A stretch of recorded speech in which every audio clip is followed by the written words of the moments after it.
The last helicopter lifts off from the Abbottabad compound, blades slicing the humid night air, its silhouette briefly illuminated by the orange glow of the charges detonated below to destroy the downed Black Hawk. In that moment, it's more than just a clean extraction. It's the surgical conclusion to a mission forged from the ashes of 9/11s, years of intelligence gathering, and the collective memory of a wounded nation. But as the rotors recede into the distance, the consequences of the raid are only beginning to unfold. The death of Osama bin Laden was a political and symbolic earthquake. Inside the United States, the announcement of his death sparked jubilant crowds outside the White House, and at Ground Zero, chants of USA, USA echoed into the night as if a decade of rage and grief had finally found release. For many Americans, it felt like justice had been delivered, but justice, as history reminds us, is rarely so straightforward. Internationally, the reaction was more complex and, in many quarters, fraught with alarm. Pakistan, a supposed ally in the war on terror, was caught off guard and deeply embarrassed. Bin Laden had been hiding in plain sight less than a mile from Pakistan's elite military academy. Questions erupted across the world. Had elements within Pakistan's military or intelligence services knowingly sheltered him? If so, why? And if not, how could they have been so blind to his presence? Pakistan's government denied any prior knowledge, but skepticism flourished. U.S. lawmakers began questioning the billions in aid funneled annually to Islamabad. Intelligence agencies launched internal reviews. Behind closed doors, diplomatic relations between Washington and Islamabad became tense, teetering on collapse. The operation itself, though successful, also raised troubling legal and moral questions. Was the raid a violation of Pakistani sovereignty? Could bin Laden have been captured alive, and if so, should he have been put on trial? For some, the image of Navy SEALs executing a man unarmed, even one as reviled as bin Laden, posed uncomfortable ethical dilemmas. Others argued that any other outcome would have been unthinkable logistically and emotionally. Then there were the strategic consequences. Many feared that bin Laden's death would spark a wave of retaliatory violence, particularly against Americans abroad. Embassies went on high alert. Intelligence services braced for impact. And while there was no immediate large-scale retaliation, the raid did not break the back of global terrorism. Al-Qaeda was wounded, but not destroyed. Its affiliates in Yemen, Somalia, and North Africa persisted. And in the void left behind, a new terror franchise was quietly coalescing, one that would soon eclipse its predecessor in brutality and ambition, the Islamic State. The compound itself, a crude, fortified house that had become the center of the world's most expensive manhunt, was dismantled piece by piece in February 2012. Where once stood high concrete walls and satellite-dodging architecture, now only rubble remains. It is a physical erasure, but not a historical one. For the people of Abbottabad, the raid brought a different kind of reckoning. Suddenly, their quiet, provincial town became a global spectacle, the epicenter of controversy, conspiracy, and shame. Rumors proliferated. Was bin Laden really there? Did the Americans bury him at sea? Or was this, as some in the region came to believe, a carefully crafted illusion? The doubts were not helped by the fact that no images of bin Laden's body were ever released. The White House, citing graphic content and concerns over inflaming extremist sentiments, chose to keep the photos classified. This decision, though perhaps wise in terms of preventing martyrdom, only fueled conspiracy theories. Despite these shadows, the intelligence trove recovered from the compound yielded invaluable insights. Among the most startling revelations was bin Laden's increasing isolation in his final years. Far from orchestrating attacks, he spent much of his time issuing memos to subordinates he could no longer control, drafting elaborate guidance on branding and media messaging. He worried about drones, the image of the organization, and even urged his followers not to marry women from tribal areas they talked too much, he believed. The letters and journals painted a portrait of a man who was no longer the calculating, charismatic leader who once pulled the strings of global jihad. He was aging, paranoid, and disconnected, obsessively focused on controlling a movement that had, by 2011, outgrown him. Ironically, in death, bin Laden may have achieved more than he ever could in those final years of life. His killing re-energized his cause's mythology. His image, a specter more powerful than the man himself, would live on in recruitment videos and extremist folklore. Yet, perhaps the most enduring legacy of the Abbottabad raid is not military or political, but psychological. The operation marked a culmination of America's post-9/11 psyche, a symbolic closure to a trauma that had shaped an entire generation. It became a cultural touchstone, depicted in films like Zero Dark 30, referenced in presidential debates, and debated in universities. But it also posed a question that has no easy answer. If bin Laden was the embodiment of evil, what came after his death? In the years following the raid, the war on terror did not end. Drone strikes expanded. Surveillance programs intensified. The battlefield became less defined, more nebulous. And the enemy, whoever he or she was, no longer always carried a flag or even a name. In many ways, the mission that killed bin Laden closed one chapter, only to open another, one in which the lines between victory and vengeance blur, where every triumph carries its own hidden costs. A SEAL once told a journalist, "You train your whole life for a moment like this, but after it's over, it doesn't feel like you thought it would." The death of Osama bin Laden was a historic milestone, but history, as it often does, refuses to give us closure. It asks us instead to live with the consequences. In the quiet wake of Operation Neptune Spear, as the dust settled over Abbottabad, one of the most strategically daring and logistically complex missions in American history had been completed in just under 40 minutes. But while it may have ended with a single bullet to the head of a fugitive, its aftershocks would ripple through the global order for years to come. Within days of the operation, political leaders in Washington found themselves caught between triumphalism and damage control. On one hand, President Obama's approval ratings soared. The mission was hailed as a masterstroke of intelligence, coordination, and military precision. The National Security Council released sanitized details to the press, carefully crafted to showcase American strength and moral resolve. SEAL Team 6, previously known only in the shadows, was now a household name, its legend cemented, if not officially acknowledged. But beneath the victory narrative, U.S. intelligence agencies were scrambling. The trove of documents recovered from bin Laden's compound, a massive archive of handwritten notes, flash drives, DVDs, and even printed emails, was now in the hands of the CIA and NSA. Analysts in Langley and Fort Meade worked around the clock. What they uncovered reshaped America's understanding of the global jihadist movement. One of the most disturbing revelations came not from what bin Laden had planned, but from what he feared. In document after document, he expressed deep concern over the fragmentation of al-Qaeda's command structure.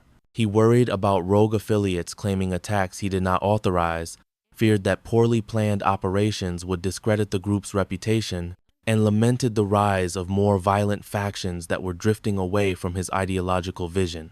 In one particularly telling memo, he urged his lieutenants to slow down their operations, to avoid unnecessary civilian casualties, and to rebrand the organization under a more moderate image.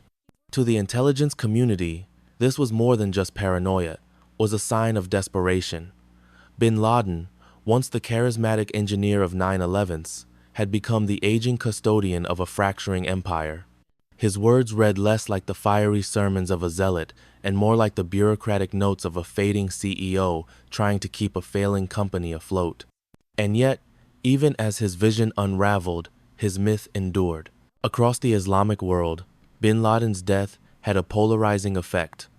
Some radicalized sympathizers saw him as a martyr, a lion of resistance against Western imperialism. Others, including many Muslims who had suffered under al-Qaeda's indiscriminate violence, welcomed his death as the end of a nightmare. In regions like Yemen and Mali, however, al-Qaeda offshoots saw the void left behind not as a tragedy, but as an opportunity. Freed from bin Laden's micromanagement, they expanded rapidly, embracing tactics that were bloodier, more indiscriminate, and harder to trace. In this vacuum, the United States made a fateful miscalculation. Believing that al-Qaeda had been sufficiently degraded, American strategic focus shifted. By 2013, the public narrative surrounding terrorism had largely faded into the background.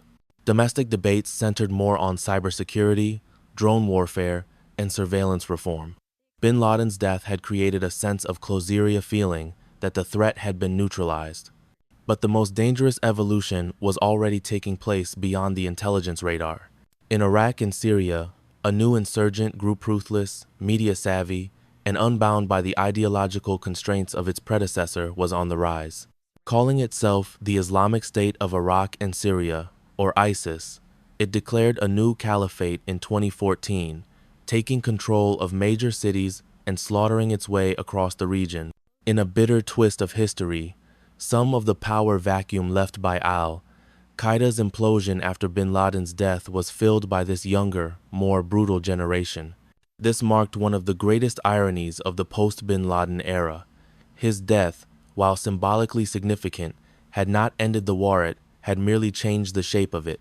The enemy had evolved, its tactics decentralized, its ideology mutated, and, unlike al-Qaeda, which often operated in secrecy, ISIS thrived on spectacle.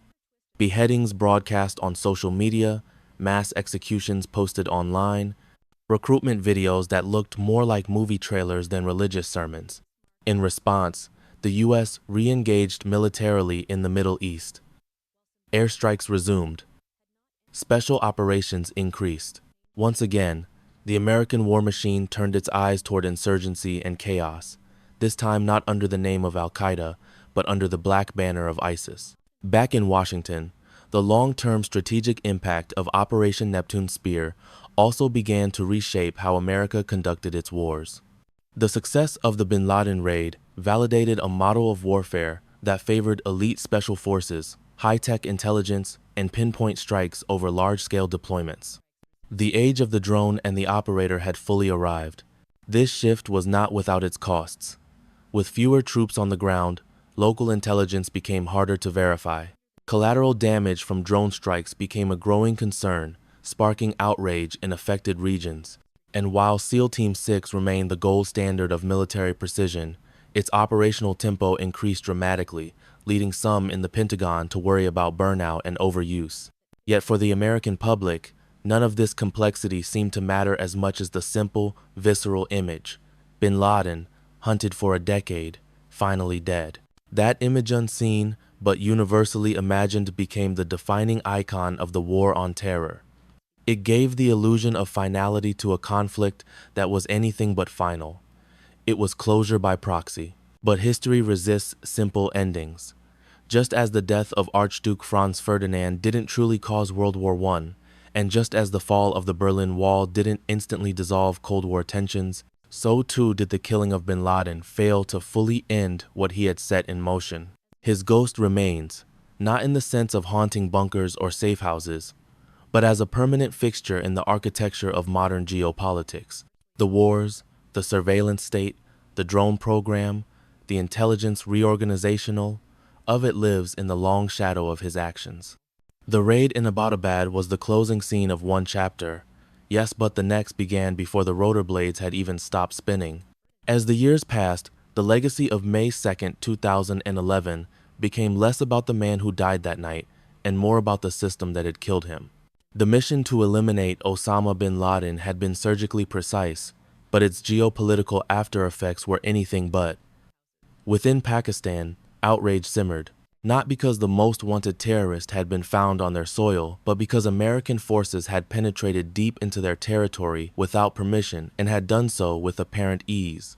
For a sovereign nation, it was a humiliation, a naked reminder of the asymmetry in power and trust between supposed allies. The Pakistani military leadership faced domestic embarrassment and international suspicion. How had bin Laden managed to live undisturbed for years within walking distance of the country's prestigious military academy? Was it incompetence or complicity? The answer, to this day, remains shrouded in ambiguity. Some Pakistani officials insist they were unaware. Others within the intelligence community believe elements of the Inter-Services Intelligence, ISI, shielded him deliberately, either out of ideological sympathy or geopolitical calculation. One haunting question still echoes from that concrete shell of a compound. Did someone in power know and let him stay? In Washington, this doubt reshaped foreign policy. Trust between the CIA and ISI, once robust during the early years of the Afghan war, began to erode. Cooperation on intelligence matters was scaled back. American drone strikes over Pakistani tribal regions increased. The diplomatic fallout was swift and cold. Within weeks, Pakistani authorities demanded that the United States sharply reduce its military footprint in the country. Anti-American protests erupted. In one infamous moment, a Pakistani newspaper published the names of CIA agents operating in Islamabad, a signal that the game had turned vindictive.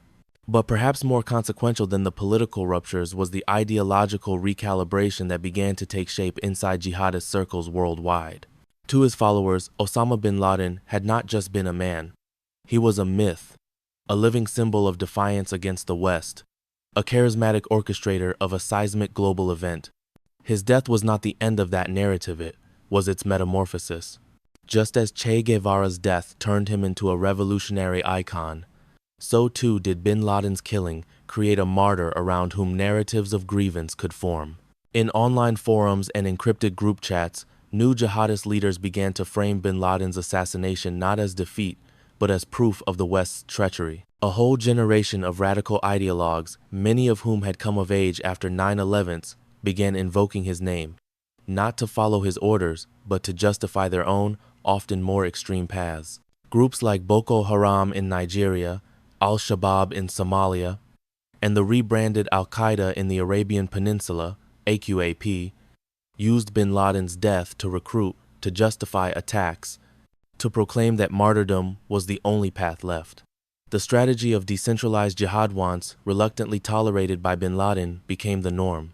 Lone wolves, small cells, and unaffiliated attackers carried out operations in his name without ever receiving a direct order. The center had been shattered, and from its fragments grew chaos. But the legacy didn't just grow abroad, it grew at home. In the United States, the success of the raid created a political halo around the use of covert operations. Presidents of both parties became increasingly comfortable with the idea of using elite special forces and drone warfare to achieve objectives once reserved for declarations of war. The authorization for use of military force, AUMF, passed in 2001, was stretched to justify killings in countries as diverse as Yemen, Libya, Somalia, and even the Philippines. The line between war and peace blurred, not with a bang, but with a buzz, quiet, efficient, and remote-controlled. Civil libertarians warned of the precedent. If the U.S. could assassinate a foreign national in a sovereign country without due process, could it one day do the same to an American citizen? That warning, once theoretical, became chillingly real when Anwar al-Awlaki, U.S.-born cleric turned al-Qaeda propagandist, was killed by a drone strike in Yemen, later in 2011. 2 weeks later, his 16-year-old son was killed in a separate strike. It was a philosophical turning point. The idea that war was somewhere over there had been replaced by a new paradigm. Wherever the enemy goes, war follows. The assassination of bin Laden didn't just close a chapter, it rewrote the rules. By 2014, a new generation of Americans had come of age. For them, 9/11s was not a memory, but a history lesson. The endless wars, the terror alerts, the airport security, rituals, these were inherited realities, not sudden traumas. Bin Laden was, to many, a ghost they'd never known, except through grainy photos and ominous videos. The compound in Abbottabad was a ruin, and the war on terror was now a generational inheritance. And yet, the trauma of that single night lingered, not in headlines perhaps, but in policies, in laws, in the cultural memory of a nation that had spent a decade chasing a shadow and finally caught it, only to find the darkness had spread. In time, filmmakers would dramatize the mission, authors would recount it, politicians would claim it. Yet through all the versions, one unsettling truth persisted. America got its man, but the war did not end. The ruins of the Abbottabad compound were demolished in 2012, erased brick by Pakistani authorities. Officially, the reason was to prevent the site from becoming a shrine or propaganda tool. Unofficially, it may have been an attempt to erase an embarrassment, a lingering wound to national pride. But the truth is, even without the physical structure, the compound had already entered the global imagination. It became an icon of the post-9/11 era, not just for what it was, but for what it symbolized. The end of a manhunt, the peak of American reach, and the limits of force in an age of ideology. In the years since, the lessons of that night have been debated in classrooms, in think tanks, and in the halls of power. Some saw it as a validation of American intelligence capabilities, the proof that patience, human networks, and data could converge to locate even the most elusive target. Others saw it as a cautionary tale about the myth of closure. Killing bin Laden did not destroy the ideology he represented. It fractured it, decentralized it. In some cases, it made it more dangerous, harder to predict, harder to trace. The vacuum he left was not empty for long. In the years that followed, a far more brutal and theatrical movement emerged, ISIS. Its rise shocked even veteran analysts. Where bin Laden had cloaked himself in religious rhetoric and strategic patience, ISIS flaunted its violence in real time. The new face of jihadism was not hidden in a compound. It was broadcasting beheadings, declaring caliphates, and leveraging the internet in ways that Al-Qaeda never dreamed. Bin Laden had insisted on coded language, on physical letters and whispered messages. ISIS live-streamed genocide. This evolution raised haunting questions for policymakers. Was bin Laden's death merely symbolic? Did eliminating him remove a figurehead but accelerate the descent into chaos? Had the U.S., in targeting the man, misunderstood the movement? Within the intelligence community, one answer began to crystallize. The threat was never a single man. It was a narrative of grievance, of empire, of invasion and martyrdom. That narrative could survive bin Laden. In some ways, it thrived in his absence. And yet, the operation still mattered. Because what May 2nd revealed perhaps more clearly than anything since 9/11 was the terrifying complexity of justice in a globalized world. That justice, when pursued without accountability, can become vengeance. That vengeance, when dressed in the language of national security, can reshape laws, cultures, and foreign policy doctrines for decades. The killing of bin Laden also reminded the world of the paradox at the heart of modern warfare, that it can be both intimate and abstract. In one room, a SEAL places a bullet into a man's chest at point-blank range. In another, thousands of miles away, political advisors watch via live stream in real time. Both are participants. Both are spectators. And neither can fully control the consequences. Barack Obama, who had authorized the raid, would go on to frame it as a defining moment of his presidency. He spoke of justice. He praised the military. But even he seemed aware that this was not an end. In private, he is said to have reflected that America had crossed an invisible threshold into a future where operations like this might become more common, more expected, and more morally ambiguous. The image of Obama and his cabinet watching the raid unfold, frozen, tense, helpless, became one of the most iconic photographs of the 21st century. It captured the surreal dissonance of modern conflict, that decisions of life and death could unfold in silence over screens without smoke or gunfire, but with consequences that would ripple for generations. In Pakistan, conspiracy theories flourished. Some believed bin Laden had died years earlier. Others claimed he was never in the compound at all. A few even insisted that the raid was staged. These weren't just fringe beliefs. They reflected the depth of distrust in official narratives, both Western and local.